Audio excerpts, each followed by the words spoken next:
put up your hands and unmute. In terms of, I just wanted to get an idea of where you are at with the coursework, particularly the section of the work. So yes, can we start the conversation before we get down to the nuts and bolts of the class this evening?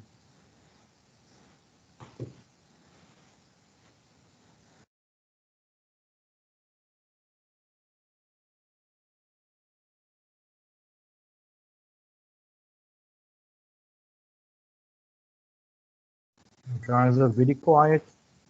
Hey, I'm sure you must get your coffee, your tea, anything to re-energize for the evening's class. Hey?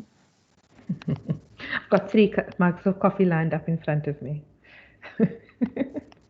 Wonderful to hear, Melanie. Yes. So in terms of the last class, yeah, any thoughts? I'm particularly interested in finding out your thoughts about the simple Canadian model. Have you guys been practicing at home, drawing it? I know it's a bit tough. Before we go into the thick stuff today. Okay. Maybe if it doesn't affect your data, we can maybe let me also see who I'm talking to. You're seeing my ugly little mug over here the whole time, but it's nice also to put a face to the name.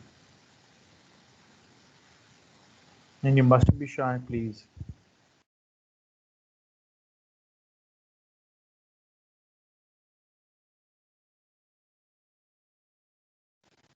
The only picture I see is everyone's beautiful face there at the bottom. Hi, everyone. How are you? Hi, Gershwin. I'm well, thanks, and you? I'm good, thank you. Good. You didn't expect I was going to call you out, eh? No, we just sit here in the background, just minding our own business, and then this happens.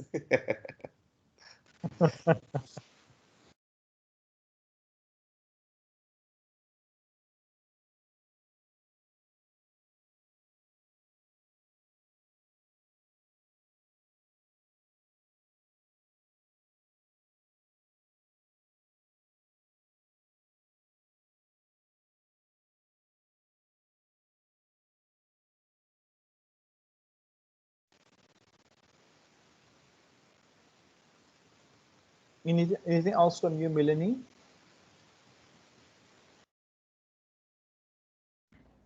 No, I rely on these sessions to consolidate what I read before I go into the session because it makes no sense to me before you explain it, right? So I'm just thankful that you're doing this, really. I have to just say that you provide perspective and take me a little bit out of the dark, the economic darkness that I find myself in. But yeah, no, I've nothing to say because at the moment I feel like I don't understand anything that I've read, and I'm just waiting on you to clarify things and if the light bulb moment happened, like, that's what it was. Yeah, so that's okay. No, thank you for that. And flattery does get you everywhere. Flattery gets you everywhere. But the idea is, before these classes, just for you to read through it, so you start familiarizing yourself with the concepts. Particularly, I see it's 31 minutes past 6 now. So let's go into the class for this evening. Essentially, I don't need to go through all of these. We've gone through them already. Everybody knows what they need to do. But I'm just going to re-emphasize the terminology. Or actually, let me just mention this again.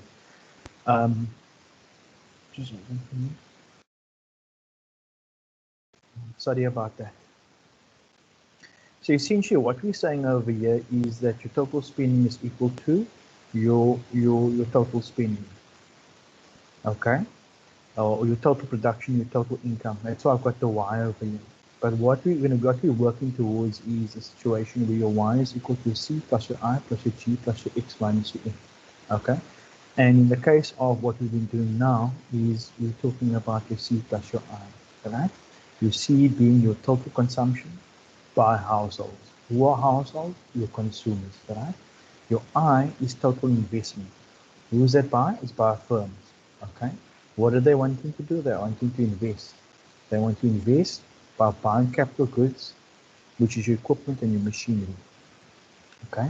Then we're going to go into government expenditure. All right. What is that? That is the building. We all know that. I don't need to really go into hardcore detail, but essentially, it's government spending on and about 70% of our Western Cape government's provincial budget is on health and education. Okay, the building of your schools, it's the building of your hospitals. Okay, and then your X and your M, right? That X is your total exports, and your M is your total imports.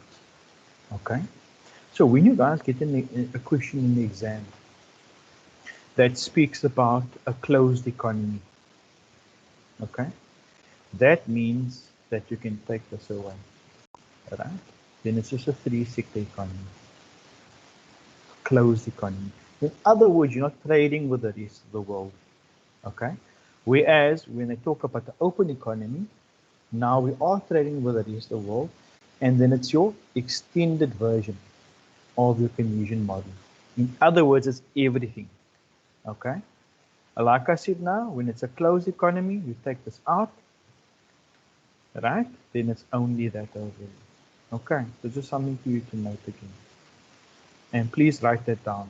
Okay, closed economy, we are not trading with the rest of the world. Then we're not going to include your exports and your imports. In other words, you're not going to include your foreign sector. However, if it says an open economy, you do. Okay. And then, of course, it becomes a bit more difficult, right? In terms of the terminology, I'm going to go through it very quickly. C is your capital C is your consumption expenditure by households, which I mentioned earlier. Your S, your capital S is your savings by household. Your capital I is investment expenditure by firms. Your A is your total spending, or your aggregate spending. Right? Your Y is your total income, or your total production. Right? Your MPC, which is your marginal propensity to consume, marginal being additional, propensity meaning tendency to consume. It's your additional tendency to consume. Okay? So say, for example, you have an extra 1,000 Rand in terms of your income. In other words, your income increases by 1,000 Rand, and your small c, your marginal propensity to consume, is 0.75. Remember, it's going to be between 0 and 1, right? At 0.75, which means that, right? Remember, that's the C multiplied by your Y, which is your induced consumption. I'm going to talk to it now, and I'm assuming that you guys have read over this, because I'm not going to repeat a lot of the stuff that we've done previously. All right? All it says to me is the small c, which is 0.75, multiplied by the additional 1,000 Rand. That is 750 Rand. So what it's saying to you is that of 1,000 Rand, you're going to be consuming 750 Rand's worth, and the rest is going to be saved. That 250 Rand. Okay? Because your small c plus your small s is your marginal propensity to save. The small c plus your small s is equal to 1. Okay.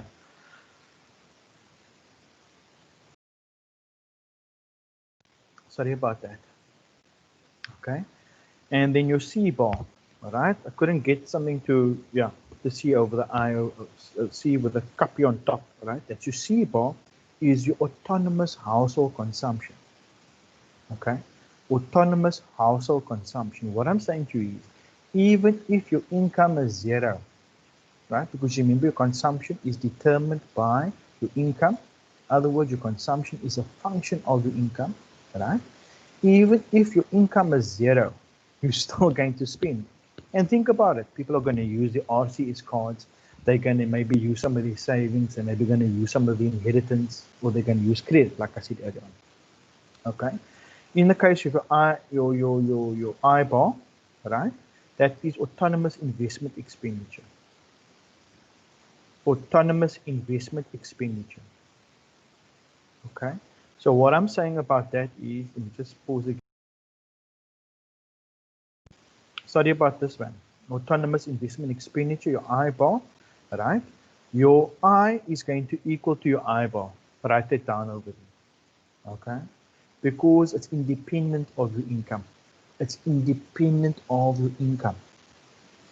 It's independent of your income. Yes, we're going to get there, But all I'm saying to you, it's going to be a vertical line.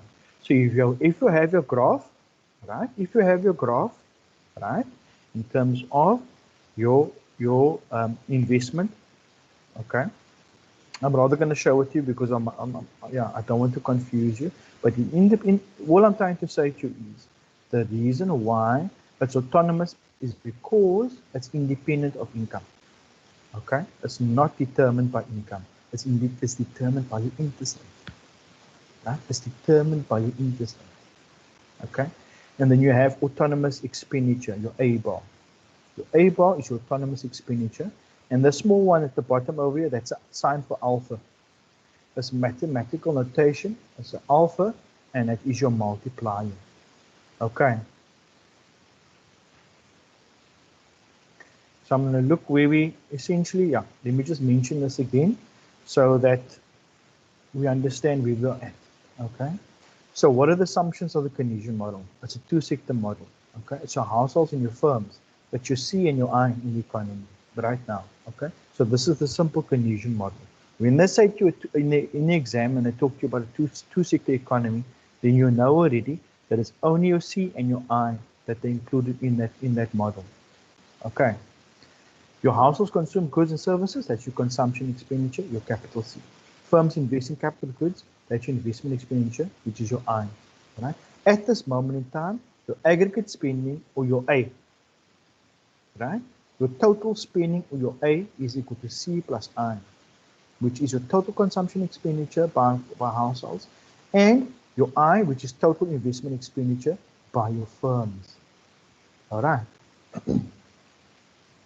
And remember what I said earlier on, investment is not related to or it's independent of the income. That is why it's autonomous. Okay. And then here is further, and there's another slide in terms of the assumptions. There's no government, right? At this stage, there's no government. There's no foreign sector. Your wages are fixed, so you cannot analyze the labor market, right? There's no foreign sector, so you're not including imports and exports. There's no government, so you're not including government expenditure and taxation, okay? Your prices are fixed, so there's no inflation. Your money and financial markets are ignored, so there's no interest rates and your money supply, okay? So in the last class, I went through these slides over here, where I spoke to you about the consumption function. I then also gave an example of how to draw this, if you do recall. Okay, and then I went through these examples. I think it was Melanie that asked me to actually work it out over here, which I did, right? And then this is where we stopped. Now then I went over to the summary slide. So what I'm going to do right now is I'm going to speak to you about investment really quickly. Okay.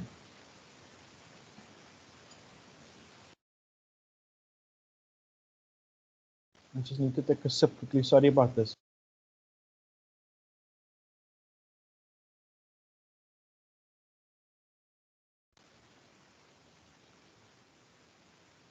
So I know that this looks very busy over here. Let me just make it a little bit bigger for you. Right. So the key thing over here is that now we are including the investment function. In other words, our total spending, which is your A, is equal to total investment, consumption by households, plus my total investment by firms. All right. My I is my firm spending on capital goods via borrowing. They're borrowing from the banks. Okay. What a key thing I wanted you to know, just remember, like, as I mentioned earlier, I'm going to say it again, that your total investment by firms is not a function of your income, right? It's independent of your income. That is why your investment is autonomous. Okay.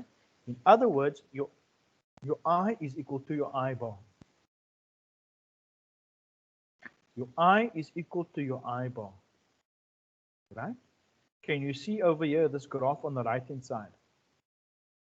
You have investment spending, which is your I, as on your vertical axis, on your Y axis, on your it's your independent variable, right? On your X axis over here, you've got income. So remember we said that your investment spending is not a function of your income. That is why it's a horizontal line. So it doesn't matter what happens to your income. Your investment spending is going to remain the same. So your income can be $5 billion. It can be $10 billion. It can be $15 billion. Your investment spending is still going to be the same.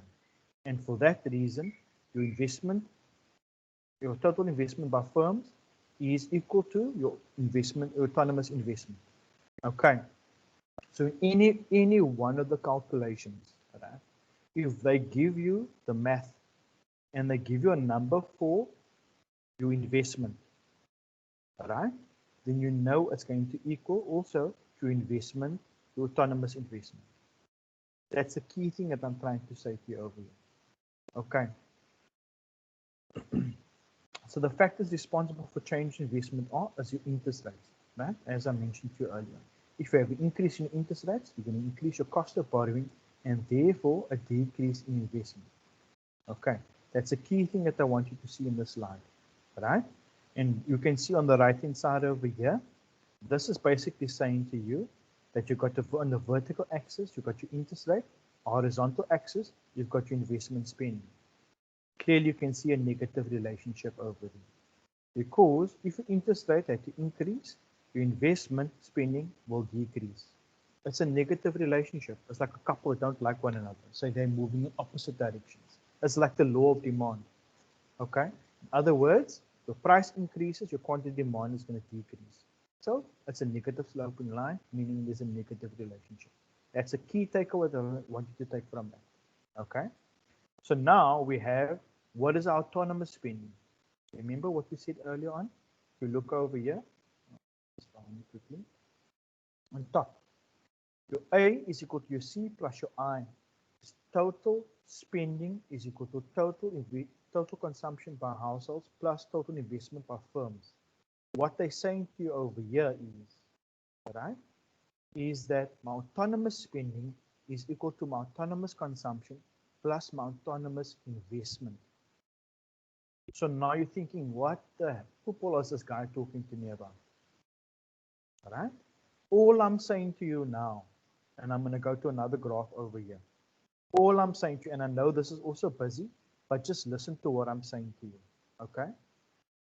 All I'm saying to you is, right, that if you look at this blue curve over here, right, the blue one over there, what is it? That curve is called A1 is equal to C plus I. A1 is equal to C plus I. Can you see on the vertical intercept over here? Oh, that's all of my autonomous variables. All of my autonomous, let me rather put it, elements. You can see the C bar, there's I bar over there. That is why that's why I'm saying to you that you need to note that. Okay? So for you to get your autonomous spending, it is the addition of that. And what is that? That's your vertical intercept. Okay? That's your vertical intercept. All right? But we're going to come there. So anyway, I've mentioned this to you. A bar is equal to your C bar plus your I bar at this present moment in time. Okay? But on the aggregate level, on the total level, on the holistic level, what am I saying to you? And we've said it before already, your total spending or your aggregate spending is equal to your total consumption spending by households plus total investment spending by firms. Okay? So now I know that you're going to say to me, jeepers, this is heavy, Goshen. All right? We're going to go through this very, very slowly. Okay?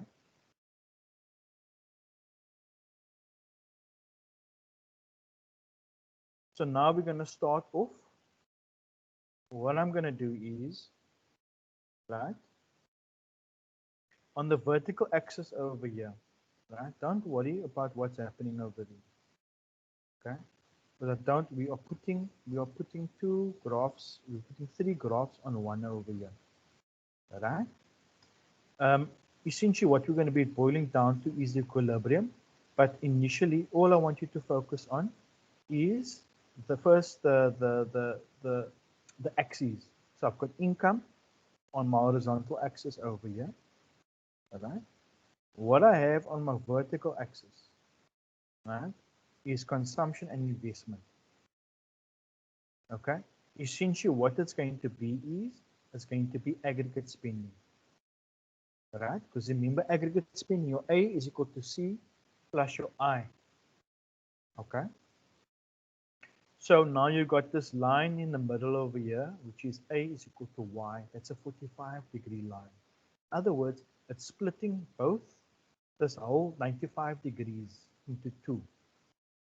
And this line over here is going to determine where your equilibrium points are going to be. Okay, that is this YE1 and YE2. All right, but now initially, let's start off with this. Okay, I want you to look at this green line that's parallel to the blue line. This green one here that reads A is equal to C. So that is what we started off with initially. With the two-sector model, we started off with consumption, remember? We started off with consumption. When I said to you that total spending, your A, is equal to total consumption by households. That is my line over there, all right? Right? My C bar was my vertical intercept, but C bar is equal to A bar, right? Remember we said that? But now remember, we are adding I. And remember, I is a horizontal line because it's not a function. It's not determined by income. Okay? So that is the other green line over here. All right? Just forget everything else. Just look at the green lines. All right? Initially, I said this green line over here, A is equal to C, and A bar is equal to C bar, and C bar is my vertical intercept. Okay? Then we said, okay, now fine, we're now going to add investment into the picture now. And remember, investment, right, is a horizontal line. So now essentially, what this turquoise or blue line over here is the addition of investment, right? Now it's a proper two-sector model. So all I'm saying to you is once we add that, right, all we're going to see is there's going to be a parallel shift upwards of your total spending or your A curve. And the reason for that is because there's no change in your slope, right? There's no change in your slope. There's only a change, there's a shift upwards of your A curve. Okay. So now, once we added the I over here into that, we can see that your A bar 1 is equal to C bar plus I bar. Pardon?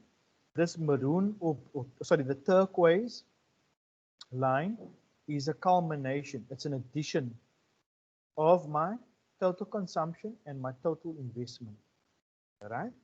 So autonomous spending is going to equal to C bar plus I bar. Please write that down. And now my A curve or my total spending curve, A1 is equal to C plus I. All right? Now once I add this maroon line in, okay, that is when I'm going to find equilibrium, my equilibrium level of income. I'm going to find my equilibrium level of income. That's that 45-degree line hits that respective curve. In the case of the green line, A is equal to C. Total spending is equal to total consumption. It hits it at my equilibrium point called E1 at an equilibrium level of income of YE1. Right? Maybe that's 58. Let's say 58 billion. Use a silly example. Right? But now, as you can see over here, my turquoise line, right, has a higher equilibrium level of income because, of course, I've added investment with that. Right? You can see here by E2, right? And the corresponding equilibrium level of income is YE2, which is greater than YE1. Okay. So I did include some narrative at the bottom over here that you can read through at your own time. But that's the core thing that I'm trying to show you over here. Right? The key takeaways from this is, right? Total investment expenditure by firms is autonomous, right? Because it's independent of my level of income, right? So in terms of the total spending curve, what's going to happen? You're going to see a shift upwards, right? If I introduce my total investment, right? And then you're going to have an increase by my eyeball, and it's a parallel shift upwards. Okay? It's a parallel shift upwards. If you ever have once you introduce or you have an increase in anything autonomous, it's going to have an influence in terms of your vertical intercept on the y-axis over there. Because what you're going to see later on, right, when we introduce government's expenditure, is that it's also going to affect your vertical intercept. Okay? But we're going to get there. So government expenditure affects your vertical intercept. So you're also going to have a shift upwards or downwards. But in the case of your proportion of taxes increasing or decreasing, you're going to affect the slope of the curve. In other words, it's going to swivel this way. That's a decrease. In other words, your tax increases, or it's going to swivel upwards. In other words, your tax is decreasing. So your slope is going to swivel upwards or downwards. Right? That's going to happen to your curve. Okay. And that's a major anything. The things that's going to affect the slope of your curve is going to be taxes. Right? It's going to be your marginal propensity to import, which is your small m, and we're going to get there, but I'm flagging it with you now because you guys are probably reading already and you're seeing that. Okay? Those are the two major ones. Okay? Exports is going to be on your vertical intercept over there by your autonomous spending. Right? Your G bar is going to be there also. Your X bar is going to be there. Okay. So let's move to the next. I've essentially explained this right now to you already. Okay. So there is this checkered line over here is y, A is equal to Y. That is my 45-degree line. Okay. So what am I saying? What are you seeing over here? What are you seeing? Right? Initially now, what did we have?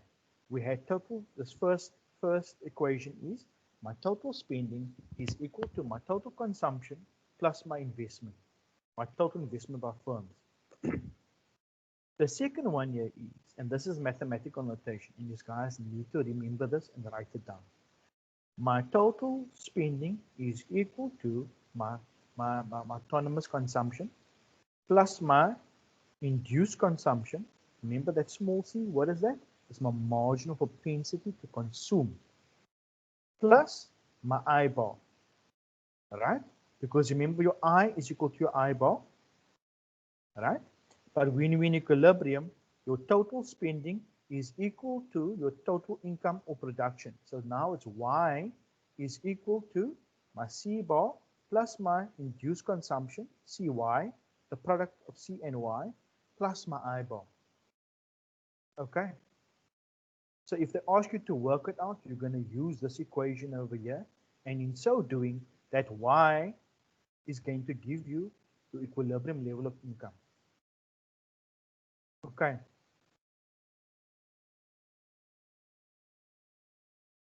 So here we have an example. Okay. The equilibrium level of income. And this is a formula that you're going to have to remember. Right? You've got two formulas over here. Right? It's your alpha. Let's just start with the one. I'm not going to try and confuse you. Right? So Y0 or YE, it's your equilibrium level of income. Equilibrium level of income, right? Is equal to alpha multiplied by your A bar. What's your A bar? Your A bar is the addition of all of your autonomous variables, your autonomous elements, which is C bar. At this moment in time, that's C bar plus I bar. Okay? So what am I saying over here? In terms of my equilibrium, in terms of my alpha, my multiplier, at this present moment in time, in the simple Keynesian model, my alpha or my multiplier is 1 divided by 1 minus C. Okay, and C being your marginal propensity to consume. Okay, so in the case over here, we've got your consumption function is equal to 50 plus 0.7y, and your I is equal to 150. Okay, so now just looking at this, you know your I is going to equal to, don't look at the bottom over here, look on top. Let's just focus on this. And I'm going to say to you, right, you know that your C bar is 50. C, that's over there, right? If you move to this one above here, right? Focus on this bottom equation over here, right? And what do they want you? They want you to work out. We'll get over there, okay? Equilibrium level of income, right? From this bottom equation over here, you know your Y is equal to, your equilibrium level of income is equal to your C bar plus your induced consumption plus your autonomous investment, okay? From this equation, we know that our C bar is 50. Our I bar is 150. Okay? But the first thing is we want to work out our alpha, because to work out your A bar is easy. It's just the addition of these two. Right? So now we say the multiplier or your alpha is equal to 1 divided by 1 minus C, which is 1 divided by 1 minus 0.75. Right? And 1 minus 0.75 is 0.25. Okay? So 1 divided by 0.25 is equal to a quarter. Okay? And now we know that your A bar, which is your autonomous spending, is equal to your C bar plus your I bar, which is 50 plus 150, right? Given that your I is equal to your I bar, and that's 200. And simply just equilibrium level of income, or your Y0, your YE, whatever you want to call it, is your alpha multiplied by your A bar, which is 4 times 200, which is equal to 800. Okay, so essentially what the is, right? It's saying whatever is going to happen is going to be right throughout the whole economy. It's aggregating it for you. It's holistically happening through the economy. Okay. So essentially now what we do is we come to summarize this. But let me pause. We've got another half an hour, then we're going to take a 10-minute break. But I just want to pause over here. Well, let me rather just finish this, and then we can take some questions, okay? So, right, here is the consumption function, right? Here we have the investment function, right? Your consumption function reads as follows. The total consumption by households is equal to autonomous consumption plus induced consumption. Induced consumption is a product of your marginal propensity to consume times your income. All right? In the case of investment, what is it? Your total investment by firms is equal to autonomous investment. The reason for that is because your investment is independent of your income. That's a horizontal line. Doesn't matter what happens to your income, your investment is going to stay exactly the same. Okay. So now in terms of total spending, which is your A, right? Your total spending is then going to be C, right? Once you add investment, it's gonna be the addition of that, right? In the case over here, what is it? My total investment is equal to total consumption, my autonomous consumption plus my induced consumption. Okay. When we look at the autonomous spending over here, it's just A bar is equal to C bar. Once we add our investment, A bar is equal to autonomous consumption plus autonomous investment. Right? Once we come to equilibrium, what we're saying over here is our total spending is equal to total production and income. Now we're saying, once we say that, remember your A is equal to Y line, that 45-degree line that runs straight through. Right? What we're saying over there is that those are equal. And now instead of A, we're saying it's Y. Y now is equal to your equilibrium level income is equal to your total consumption, your autonomous consumption plus your induced consumption. Okay. And then the last little bit over here is, right, what this little book is over here is explaining to you, right? It's how to get your multiplier. Okay. How to get, now I'm lying to you, sorry. This Y0 is your equilibrium level of income. How you calculate it? It's alpha multiplied by your A bar, which in this case is equal to autonomous consumption. On the far right hand side, right, it's equal to your alpha multiplied by your A bar, right, which is your C bar plus your I bar. And in this little bits over here, this is how you calculate your multiplier. It's 1 divided by 1 minus C. Okay. And then just others over there, how you calculate your marginal propensity to consume. Okay. So I'm going to pause over there. I'm looking for a bit of a break. So I just want to get a little bit back from you in terms of your thoughts. You're welcome to put your hand up and then we can have a nice conversation. But I know that Melanie normally speaks. And yes, if anybody else would like to have a chat with me, guys, please put your hands up and we can take it from there. I'll mute myself now.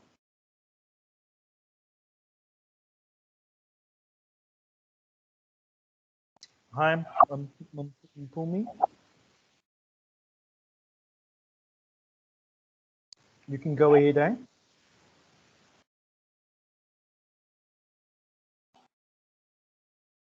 Hello. I can hear you.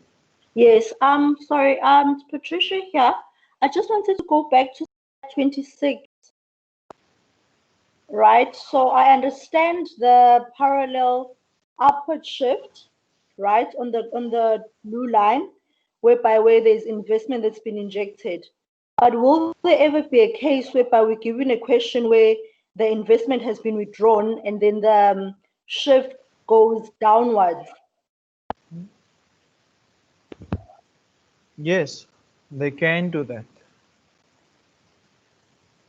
I doubt it though, because that's a bit easy. Yeah. So what you'll have is you would have had your let's say for example, your curve like that, right? The turquoise line. Yeah. Okay. So you already have investment over there, and they'll say to you, let's have a look at it. I've got a question like that at the bottom over here. Yeah. Based on a simple Keynesian model with the government sector. You see how they put the question over there, Patricia.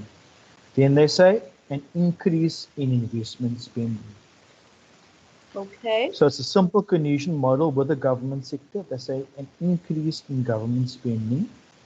So essentially what will happen is you're going to have, this is your line, okay? And an increase, so that will be, you have investment already, but they're going to increase it. So you've introduced investment already. So you're going to have a parallel shift upwards of this curve, all right? If you can see my cursor over here, it's going to be exactly parallel, but it's going to shift up. It's going to shift upwards. Yes. Okay.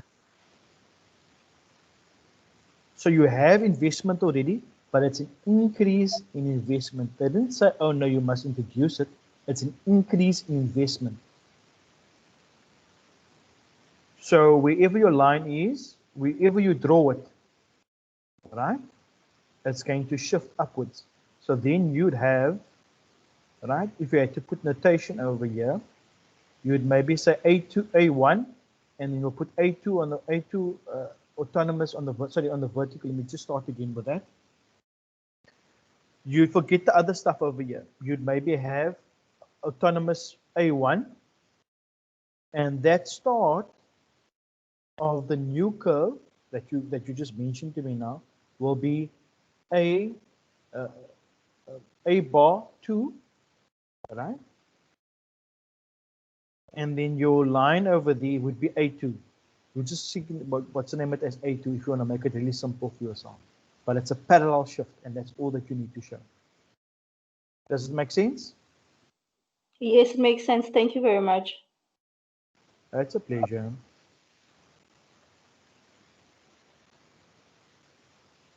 And you guys are welcome to show me your beautiful faces, man. Don't be shy, guys, man.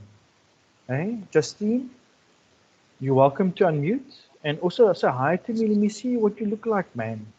I'm just teasing this, Hi, guys. sir. Don't want to. And then I'm only teasing. Yeah, I don't want to. Yeah, I'm carry fine. on.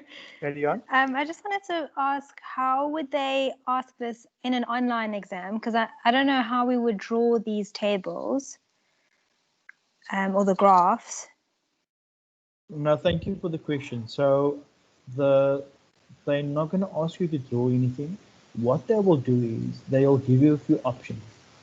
So they'll draw it themselves and actually give you a few options. That's the way that I would actually imagine.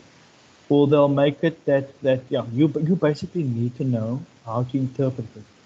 I haven't seen one of the online exams yet, but in my mind, they might just give you a few options. So you guys need to practice this at home, okay? And then take it from there. So everything's going to be multiple choice, but because you're going to draw it yourself, right? And from the examples that I'm going to give you, because once we start preparing for exams, then I'm going to put the stuff up and we are going to start drawing it together over there. It's not just going to be, oh no, you're going to see it. You're physically going to draw it. And then you're going to need to go practice that at home so that once it comes to exam time, that you're able to interpret, understand it, and draw it yourself, that when you see it in front of you on the computer screen, that you know which is the correct answer. Okay. Cool, thank you. That's a pleasure. Anybody else?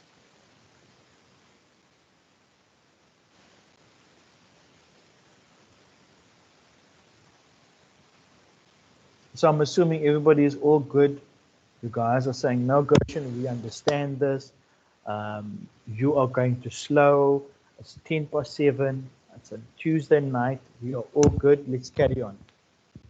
Or are you saying that?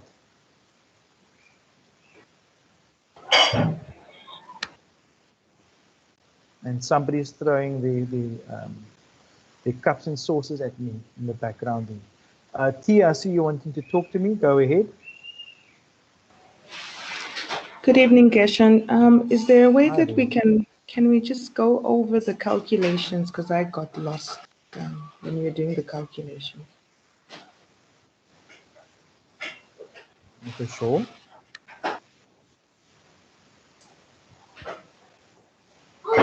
Yes, You can exactly. mute. Yeah, you can just mute yourself again.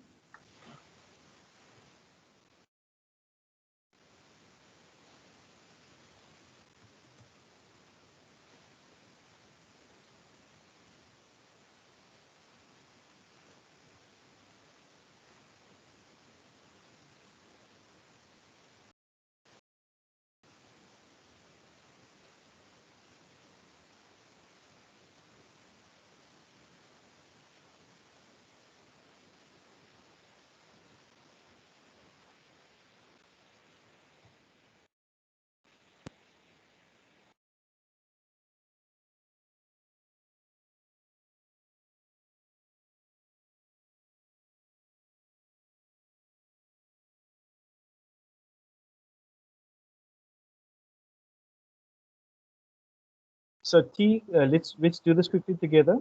Just unmute yourself, please.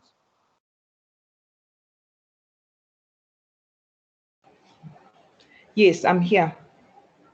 Okay, so let's do this together. Right? We've got C is equal to 50. 50 plus 075Y. 751. Okay. And I'm typing this again. That's the way I internalize stuff. So please excuse me. So I want to find out from you, right? The C is equal to 50 plus 0.7Y. I is equal to 150. They're saying calculate the multiplier, the level of autonomous spending, and equilibrium level of income, right? So, right, what we're going to do is, we know that y is equal to, and it's from this equation over here,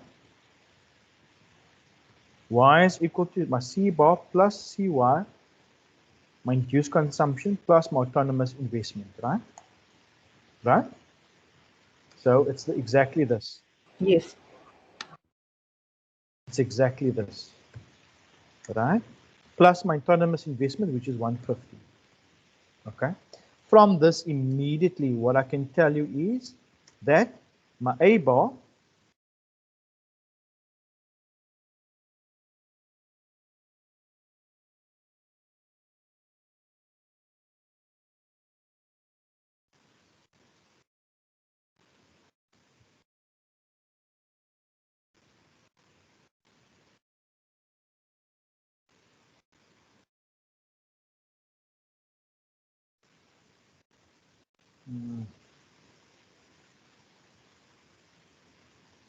to tell you guys that I'm not the best with technology.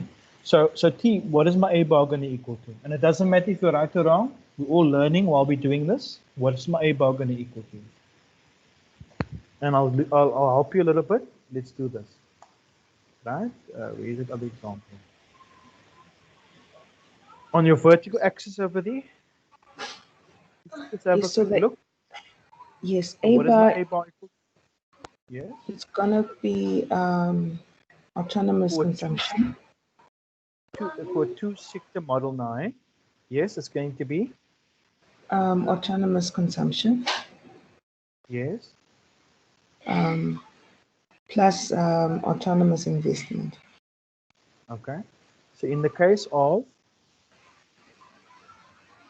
this example over here, what is it going to be?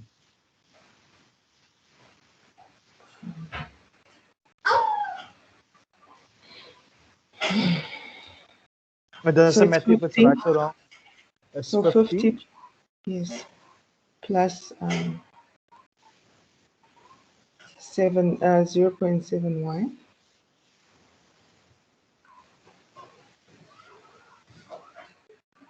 plus 150.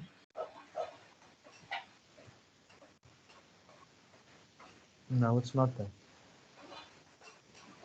Okay. So just for everybody, right? Whenever you guys see this, the way that you do it, the way that you always understand this is by understanding individual components of it. So initially when we started, this is your consumption function.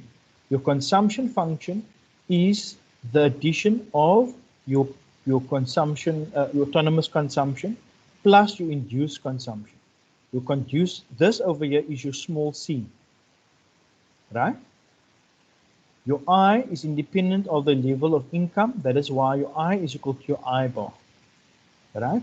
Your A bar is everything that has the bar over it. So it's C bar plus your I bar, okay? Which is equal to 200, right? So now we have that, okay? So now, and remember, your equilibrium level of income is your alpha multiplied by your A bar, right? My equilibrium level of income, let's make up this little one over here.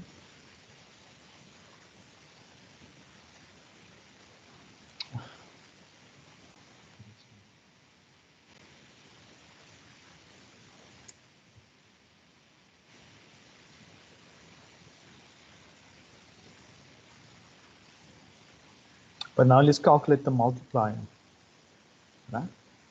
So why they actually asking you first to work out the multiplier, then the level of autonomous spending, because once you have those, you multiply them together to get your equilibrium level of income. Pardon? So what is my alpha, right?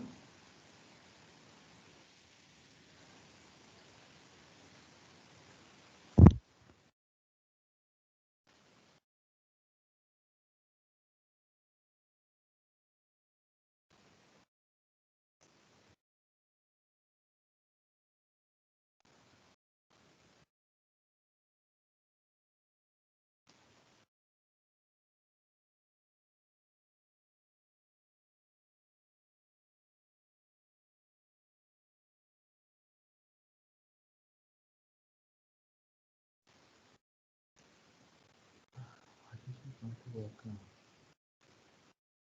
In class, I'm not actually clear. Which output box this time? Oh, there we go. You see, you can't snip it on the same page.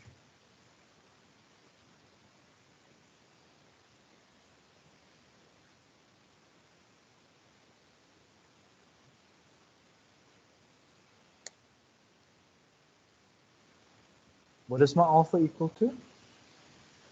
80? It's 1 divided by 1 minus c. And what is my c? My small c. You said it's 0.75. Yeah, but what is it? What does it mean? What is it? What is it called? What is the? What does your small c stand for? Is it? Oh, What it's is it? small c is marginal propensity to consume. And what does that mean? I'm not putting you on the spot now, but I'm just, and this is for everybody. We're not putting people on the spot because this is how you're going to internalize something. And actually, once you go to the exam, that you need to look in your book, but you remember it offhand, right? Marginal being additional or extra, propensity meaning tendency to consume. So with any extra bucks that you got, if your income increases by 1,000 rand and your marginal propensity to consume, your small c is 0.6, right? You multiply that 0.6 times your income, right? That you induce consumption, you're going to equal to 600. So with your income increasing by 1,000 rand, the additional of that 1,000 rand, you're going to consume an additional 600 rand, and 400 rand of that you're going to save. So your marginal propensity to save, your small s, is equal to 0.4, because remember your small c plus your small s is equal to 1. In other words, your 0.6 plus your 0.4 is equal to 1. Okay, so anyway, so let's work it out quickly. It's 1 divided by 1 minus 0.75, right, which is equal to 1 divided by 0.25, which is equal to 4.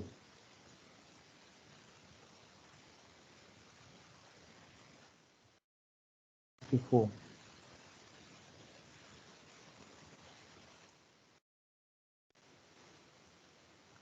So now we have these numbers.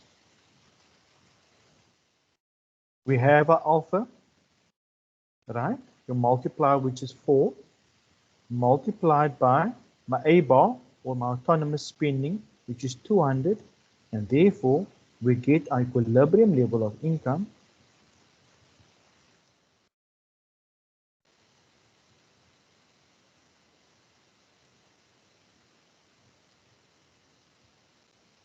equal to 800. Are we cool? Yes, thank you. That's a pleasure for me. And thank you for engaging, guys. You must please, I really appreciate you engaging with me on that, because there is so many other people that might be a little bit more shy, that actually won't sit and engage in that way. And yeah, so all of us are learning. You know, some of us might just make one small mistake, and it actually cost them the marks in the exam. So just bear that in mind, guys. Okay, I'll save this.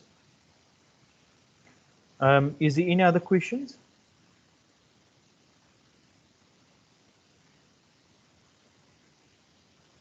Can we carry on? Just maybe a thumbs up on the side over there in the meeting chat. If we want to carry on, we've got 8 more minutes, but I'm going to introduce the next section.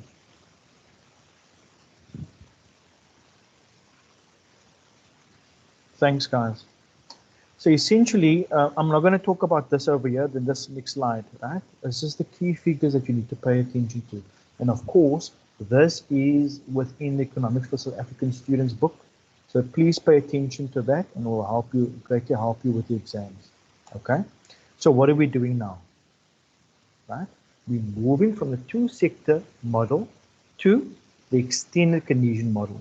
Over here, we're going to add your government sector, okay, total government expenditure, and you're also going to add your foreign sector, okay, the imports minus your exports, and this X minus Z or X minus M, that is holistically, it's your net exports, okay. In the case of South Africa, we have a current account deficit, okay, which means that imports is greater than your exports, right?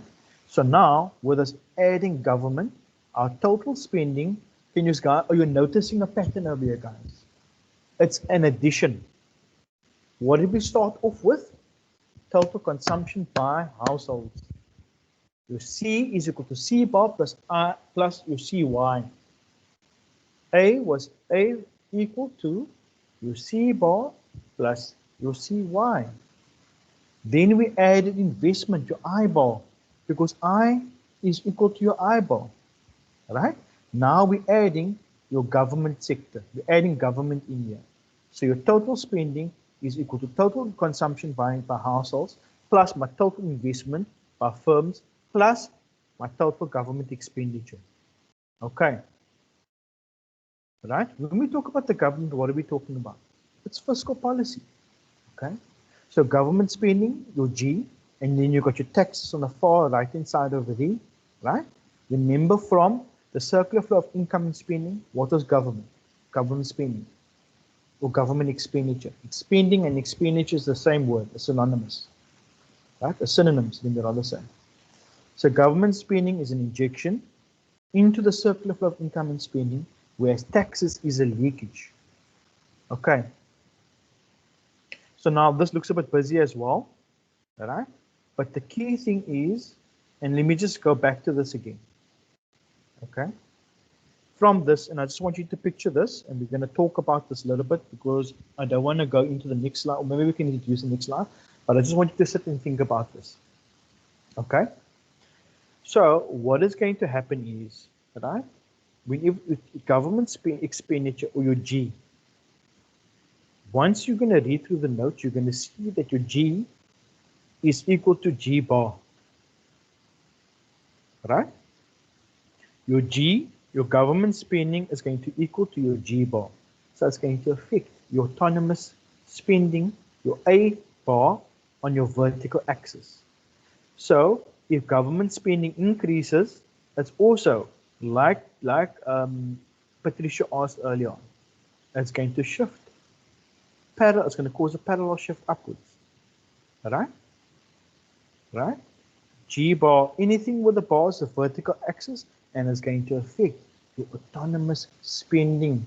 Please take that home, write it on the wall somewhere, write it on your fridge. Don't ever forget that. Right? Please write that down and understand it now. Things like your taxes, okay, is going to cause your slope to swivel. It's going to cause a change in your slope. It's not going to cause a shift. It's going to cause your curve to either swivel up or swivel down. Okay, and with that, it's going to affect your multiplier. It's going to affect your multiplier. Okay. So here we have tax and your consumption function. Okay. So this narrative on the left-hand side over here, I'm going to explain to you now. Okay. And the key thing that I want you to see from all of this is, right, that you can see at the bottom over here. Remember, initially your consumption function was C bar plus CY. Can you see now that you got 1 minus T in there? And remember that what was your small c, your marginal propensity to consume? That was your slope. Let's go up.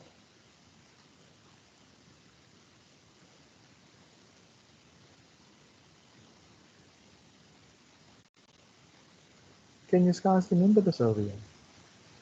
Right? Remember I said that your C bar, your marginal propensity to consume, sorry, is your slope. Right? Your C bar was your autonomous consumption. It was your vertical intercept. Vertical intercept. Right? Your small c, or your marginal propensity to consume, is your slope. So now with the introduction of taxes, right, it's going to cause the slope of your curve to change. Okay. So all I'm saying over here, as we start this over here, right, that your tax is not autonomous. It's a proportion of your income. Tax is not autonomous. It is a proportion, right? That small t over there of your income, right? But you also need to understand that your income talks to your disposable income, right? And what is your disposable income?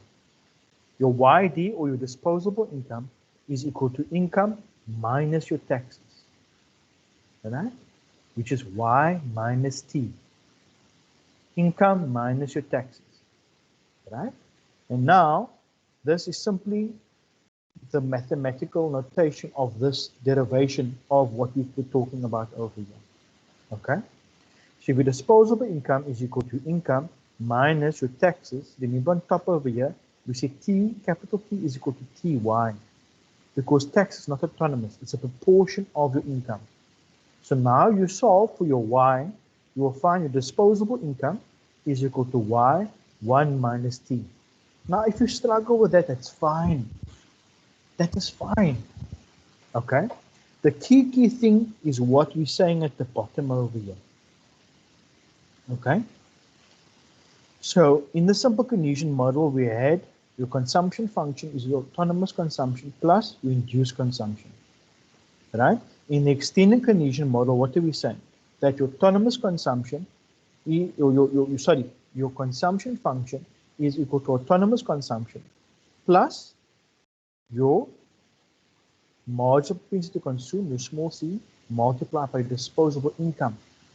Because in your extended Keynesian model with the government sector, right? Or you can say a simple Keynesian model with the government sector. We're talking about disposable income because we introduce taxes. We're introducing taxes. That is why we're talking about disposable income over there.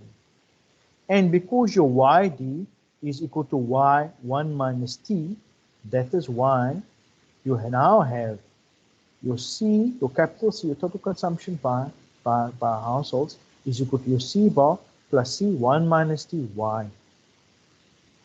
Okay. So let's break over there, and then I'll see you guys at 20 to 8. Thank you.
really know.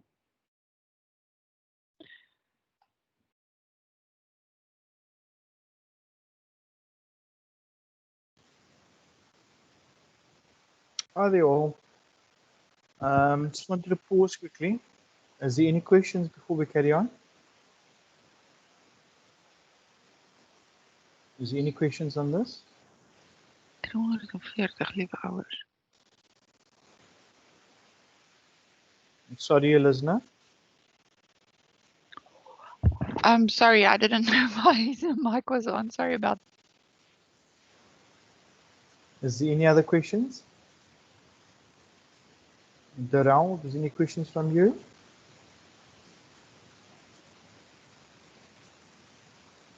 Okay, if there's no other questions, I'm going to carry on. Okay.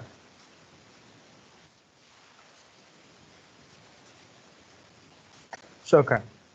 On the far left-hand side here, we've got government spending. Right? On the far right-hand side, we've got taxes. Okay. I've explained that taxes a little bit to you already. Okay. So this just basically gives you more detail. It explains it a bit better. Right? On the far left-hand side, remember I said to you that your government spending with G is going to equal autonomous government expenditure. Right? And the reason for that is that government expenditure is a function. It's determined by political decisions. It's independent of the level of income. It's determined by political decisions. Okay. Remember that with fiscal policy, we see expansion government expenditure. You're going to increase your government expenditure. That's going to increase your total spending, and therefore it's going to increase your total production, your total income. Right? Conversely, if you're going to reduce your government expenditure, it's going to reduce your total spending, it's going to reduce your total production, your total income. Okay. The key thing is here, this little bit and this little bit on the right hand side. Okay. If you have a change in your government expenditure, that's a triangle over there. It's going to impact your autonomous spending, your A bar, not your alpha, not your multiplier. However, if you are going to change your taxes, it's going to impact the slope of the curve, it's going to impact your multiplier. Okay. So in other words, if you're going to have expansive fiscal policy, right? In other words, you're going to reduce your taxes. It's going to increase your multiplier, and therefore it's going to increase the equilibrium level of income, right? Conversely, if you have contraction fiscal policy, in other words, you are increasing your taxes. You're increasing your taxes, right? You're going to reduce your disposable income, which leads to reduced total consumption by households, which reduces your total spending, and that's going to reduce your total production and income. Okay, so remember your alpha is your 1 divided by, in the case now in terms of taxes, right? Your alpha or your multiplier is going to be 1 divided by 1 minus C multiplied by 1 minus T. Now I'm going to say this to you, already from the outset over here. When you do your calculations, please don't get this wrong. You first do, remember mod mass, multiplication, bod mass, brackets over division, multiplication, addition, and subtraction, right? Bod mass, okay? So what are you going to do first, right? I'm actually going to pause here. I want somebody to, or you can maybe put in the chat and say, what are you going to do first when you see this over here? Brackets over division, multiplication, addition, and subtraction, right? In terms of this calculation, 1 divided by 1 minus C multiplied by 1 minus T. When you get this in exam, right, which chances are they're going to do the full conversion model, right? They want to test your understanding, okay? They're going to give you this. So what are you going to do first in terms of working it out?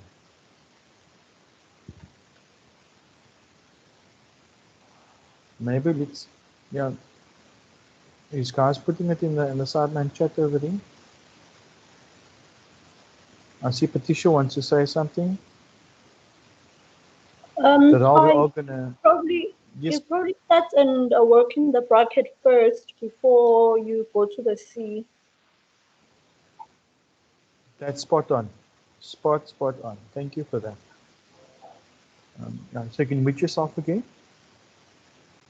So you're going to start with that bracket at 1 minus T over D. So say, for example, your taxes is 20%, right? That's 1 minus your 20%, right? 1 minus your 20% is 0.8.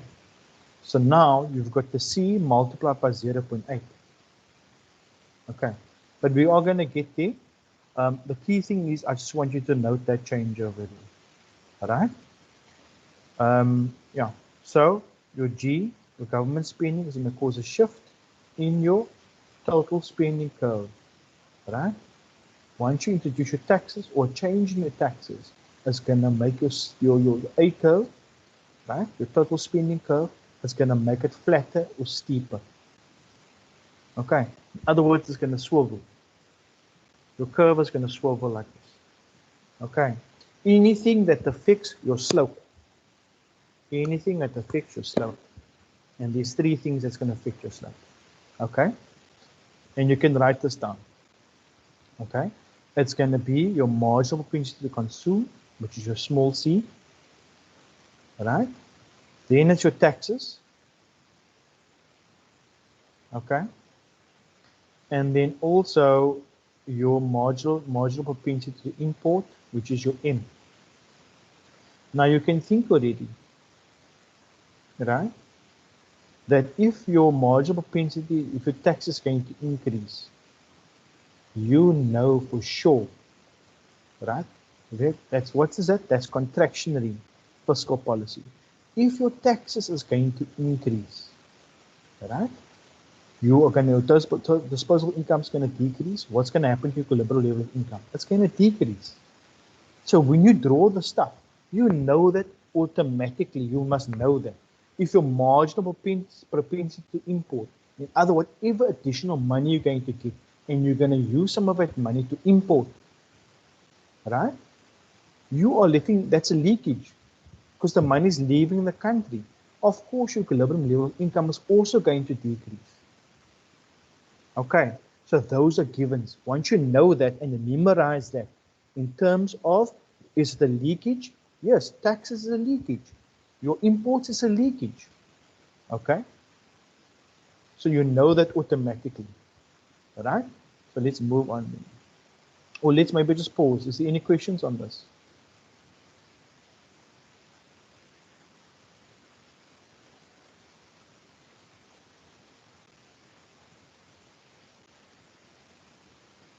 Okay, there's no questions on that. So now, what do we have? Top left-hand side over here. We've got an introduction of government spending. It's an upward shift of your total spending curve. All right? Initially, it's here. A is equal to C plus I. Now we introduce your government. So can you see, where did that change? Remember, G is equal to G bar. Your government spending, total government spending, is equal to autonomous government spending.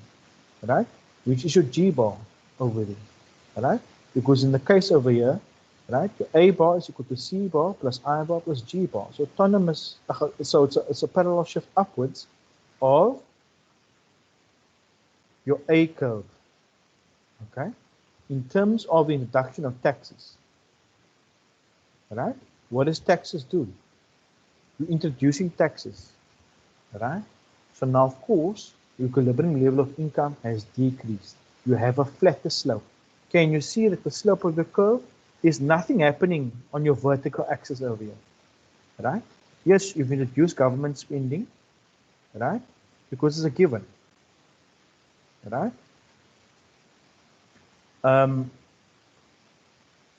Yeah, so A bar is equal to C bar plus I bar plus G bar, okay?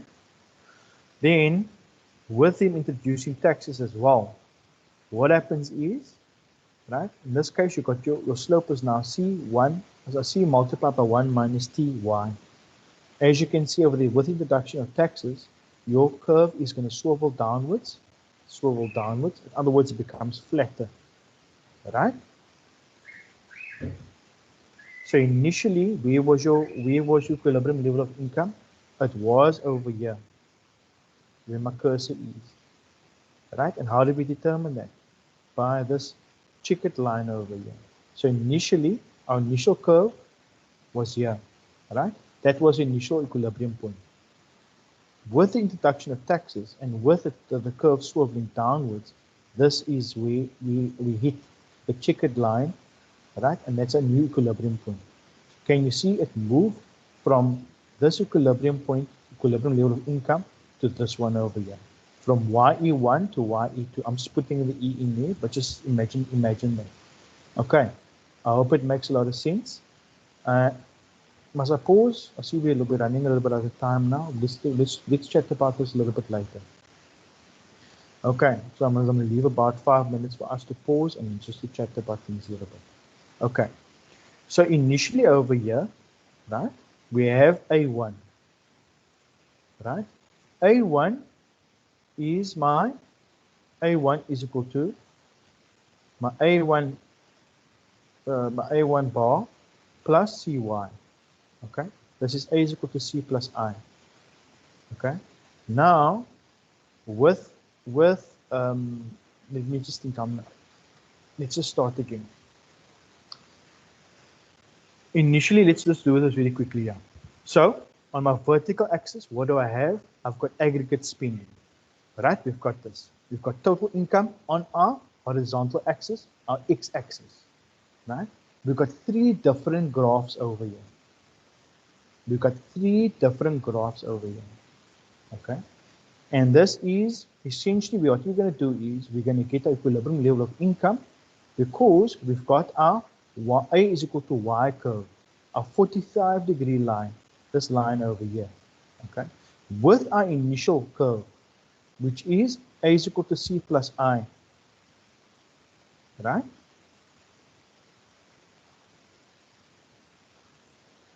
I'm noting some mistakes in here. That is why I don't look at this over here. Rather pay attention to the read writing.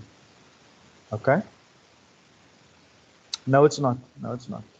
The way that it denoted it, just don't pay attention to this because they can confuse you. Right? A1 is equal to A bar 1. Now A bar 1 comprises of C bar plus I bar. Okay?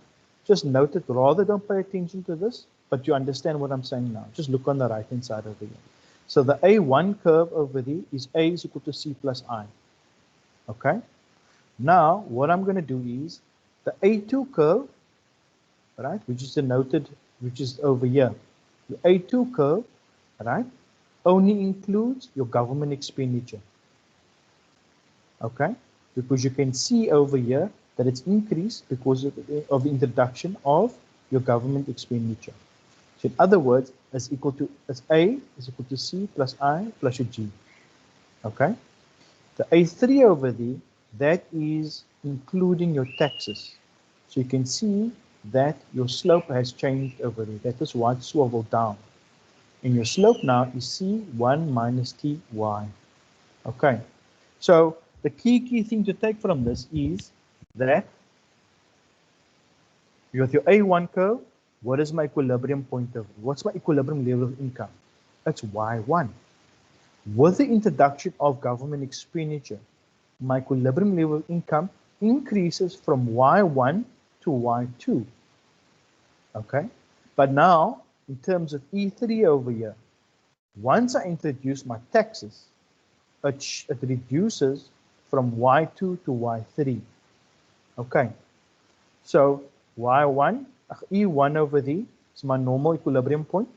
With the introduction of taxes, with the introduction of government spending, my new equilibrium level income increases from Y1 to Y2, right?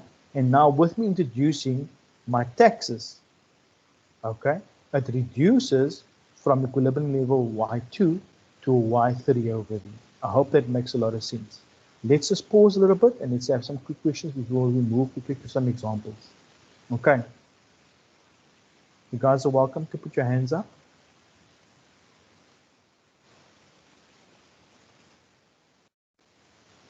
Have I confused the living daylights out of you?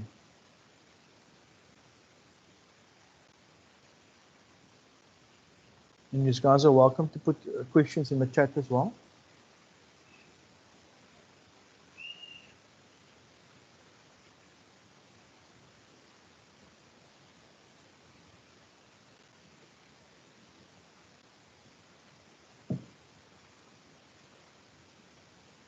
Or is everybody tired now?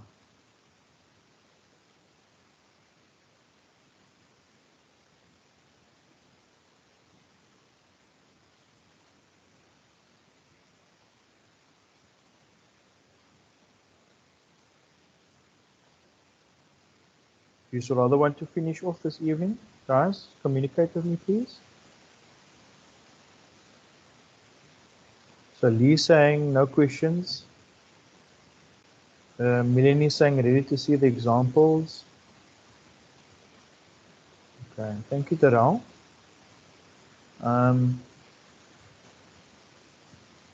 Yeah, so this is basically just a summary. Okay, I needed to go through this in your own time. This is exactly what I was saying to you. So pay special attention to these highlighted bits at the bottom of the okay. Your Y0 being your equilibrium level of income. Okay, and this is how you work it out once you get the examples. Okay, so here's some examples, right? So use the diagram, the following diagram, to illustrate the effect of a decrease in proportional income tax. Right? You just think about it.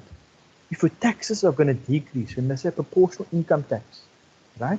If there's a decrease in that, you've got more disposable income, which means you can increase your consumption, which means that you can increase your total spending. And I'm talking about the holistic level now. It's not only you, it's the whole country, right? And therefore, increase the total production income. So it's a good thing. What's going to happen to equilibrium level income? It's going to increase. So if you don't see that in the graph, then clearly done something wrong, okay? But if you know that your proportional income tax, right? Remember, we pay as you earn. So if that decreases, you've got disposable income, increased disposable income, okay? What's going to happen to the slope of the curve? It's going to swivel upwards, all right? This is over here is your initial income, your initial A curve, all right? Your initial A curve.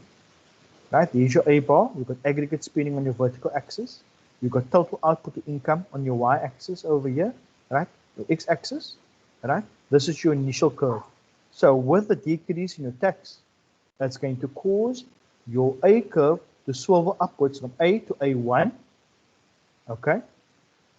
Now we want to find out that they're saying to us on your the equilibrium level of income in a simple Keynesian model of a closed economy. Can you see the simple Keynesian model? I know it's C plus I. Of a closed economy, I know that it's not going to include my foreign sector, but they're talking about tax. So I know that they're including the government sector. Of course, it's a given. Okay. So now I know, okay, fine, I put my checkered line in, A is equal to Y. Initially, where does it hit? Right? It hits my A curve at E0, and that is my YE over the equilibrium level of income, right? Now I've got my other line over here that swiveled upwards, my A1 curve, because of that proportion, my decrease in my tax rate, right? So my new equilibrium level, my new equilibrium point over there is E1. So you can clearly see with that decrease in proportional income tax, right? My equilibrium level of income has increased, right, from YE to Y1, YE1, if you want to call it that. Okay, so I hope that makes sense, right? And then the next example is explain the impact of an increase in the tax rate. Explain the impact of an increase in the tax rate on the equilibrium level of income in the Keynesian model of an economy. Okay, it reads as follows: an increase in the tax rate decreases the amount of disposable income in the economy, right? This decreases the size of the multiplier, and so for a given level of autonomous spending, this will result in a decrease in equilibrium level income and output. The aggregate spending curve becomes flatter, right, and intersects the 45-degree line at the lower level of income and output. All it's saying to you is this over here, right? An increase in the tax rate. is contraction fiscal policy. It decreases your disposable income, decreases your total consumption and expenditure by households, which decreases your total spending, right? Which decreases your total production or output. Right? Output income is the same thing. Okay. So I'm going to leave it over there. Let's just say for 1 more minute, let's just I have some questions or 2 questions before we say good night.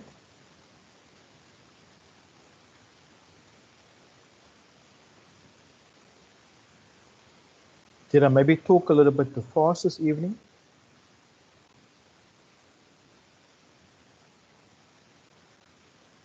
Hey guys? Because then I know for the next time that I need to maybe speak a little bit slower. Gideon, you're welcome to unmute. Hi Gershon, my name is Dion. I was Hi, just Dion. wondering. I was just wondering. In the book, there's 2 ways of doing the calculation. The one is the long sort of type of calculation, and the other one is where you have to calculate the multiplier. Which one do you propose is the better way for us to use? Before you mute yourself, what are you actually wanting to work out? Let's say we do total. And which sector is it? Is it the extended, or is it the is it the extended, or is it the simple Keynesian model? In other words, the 2 sector. It can be the extended one or the other one, but with the long one, you don't need to calculate the multiplier. You just use mathematics and do the equation with that. For example, if you have 50 plus 0.75y and your investment is 150, then you just do the calculation until you get to y without working out the multiplier. But if you're wanting to work out your equilibrium level of income, you need to know your multiplier. Yes, so instead of say the autonomous A equals or times the multiplier is your total income, there in the book there's 2 ways. The one is that very long one of just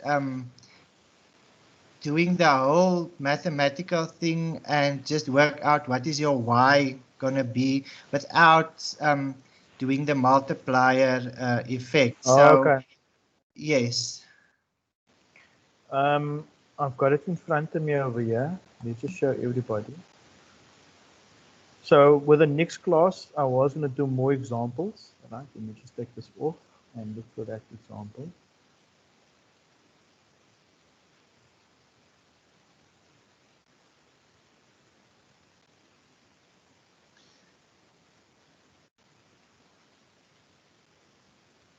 Are you referring to this over here? Yes, exactly that one. So essentially, yeah, it's also dependent on what you have, eh? And what they give you. To be honest with you, it all depends. But most of the time, they're all going to give you the multiplier, and then you use this formula over here, which is your multiplier multiplied by your A bar. Okay. So essentially, Okay. what we're going to come to is your A bar is going to be the addition, right? It's going to be your C bar plus your I bar plus your government, your G bar, plus in brackets your X bar minus your Z bar. Right? And Yes. this is going to be your multiplier over here. It's going to be 1 divided by 1 minus C, 1 multiplied by 1 minus T, plus M. Now your M, the small m, is your marginal propensity to import. So as I said to you guys before, these 3 factors that is going to have an impact on your slope. It's either going to make your slope swivel upwards or downwards. In other words, become flatter. What's going to cause, and please write this down, what's going to cause it to become flatter and going to have your equilibrium level of income decrease is if your tax rate increases or your marginal propensity to import your small m to increase. Right? Conversely, if your tax rate decreases or your marginal propensity to import your small m decreases, your curve is going to swivel upwards, right? In other words, become steeper, and then you're going to see your equilibrium level of income increasing, right? In other words, with it swiveling upwards, it's a good thing, which means your equilibrium level of income is going to increase, right? Just picture it, right? If your marginal propensity to import increases, if your taxes increase, right? It's necessarily a bad thing. It's a leakage. It's a leakage out of the circular flow of income and spending. So guys, thank you for that, Dion. Are you guys happy with that?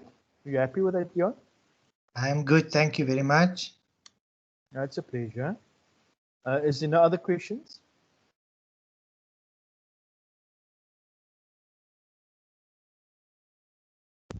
If there is no other questions, I actually forgot about, I didn't put in the attendance register again. Did all of you fill that in?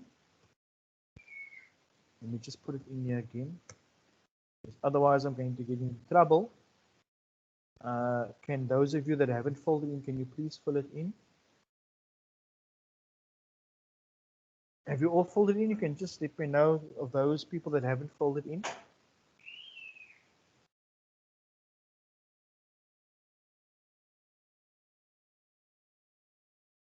And whilst some of you guys are filling it in, is there any other questions? We can end off at 10 minutes past 8.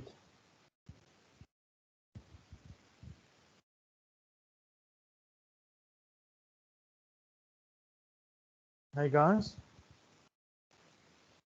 are you a bit frazzled a little bit, or am I reading this wrong over here? Are you guys okay, or is there any issues? You guys are very quiet this evening. Have I lost you? Have I spoken over your head? Have I spoken a bit too fast? You guys need to give me some constructive criticism, so that next week I can just go over some of the issues that I haven't maybe covered, or covered adequately, or gone at the right pace, that we can basically help each other. Okay. If there's no other answers, I don't see anybody saying anything to me. With that, guys, okay, so Dionna's saying a lot of information, but it makes sense, just need to process. Tia saying we just need to absorb the info. Pumi saying, laugh out loud, we're just good, we're good just digesting all of this. You were good, can we go over it and we'll ask more questions next time? Thank you, we will absorb in time. Now, awesome guys, thank you with that. Please just fill in the attendance register. I didn't add the feedback form. You're welcome to fill that in also, and I'll put that over here as well. There we go. So thank you for that, guys. Next time I did send an email through to you guys with some additional information. I will pick it up with Claudine in terms of extra classes. She did say she would approach the powers that be, and we will take it from there. But I don't want you to stress. We will sort out something. If we don't make it, then I will forward you. I'll work on an exam and I'll forward that through to you. Okay. And other than that, have a beautiful day and a beautiful week going forward, and keep safe. Thank you guys. Have a good evening further. Bye-bye.